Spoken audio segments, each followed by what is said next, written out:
Kepolisian Resort Sukabumi lakukan pemusnahan knalpot brong hasil operasi Zebra 2024 yang dilaksanakan Satuan Lalu Lintas. Pemusnahan dilakukan di halaman Mapolres Sukabumi Rabu 30 Oktober 2024. Wakapolres Sukabumi Kompol Rizka Fadilah didampingi Kasat Lantas AKF Fikri Adi Perdana menjelaskan, sebanyak 420 knalpot brong berhasil disita dan puluhan kendaraan roda 2 pelanggar berlalu lintas. Selama 2 pekan pelaksanaan operasi Zebra Lodaya 2024, semua knalpot brong dimusnahkan dengan menggunakan gerinda.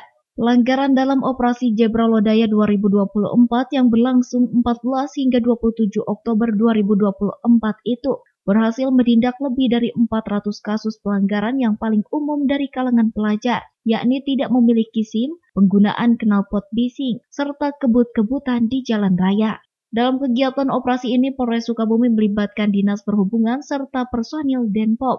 Selama operasi sebanyak 629 surat tilang dan 1.115 teguran dikeluarkan bagi pelanggar lalu lintas. Dalam operasi Zebra Lodaya Polres Sukabumi tahun 2024 ini dilaksanakan selama 14 hari. Dalam pelaksanaannya kami telah melakukan beberapa kegiatan penindakan, yaitu diantaranya telah melakukan 629 tilang, 1.115 teguran.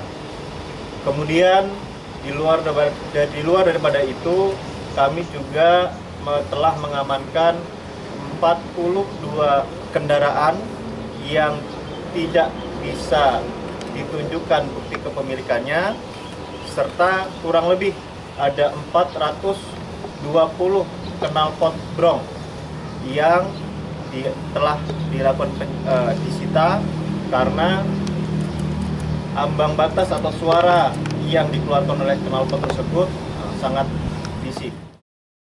Dengan dilaksanakannya kegiatan operasi Zebra Lodaya 2024, diharapkan mampu mengurangi jumlah knalpot brong di Kabupaten Sukabumi karena dianggap meresahkan ketertiban umum di masyarakat. Dari Pelabuhan Ratu, Kabupaten Sukabumi, Indra Sopian, Tim Liputan MGS TV melaporkan.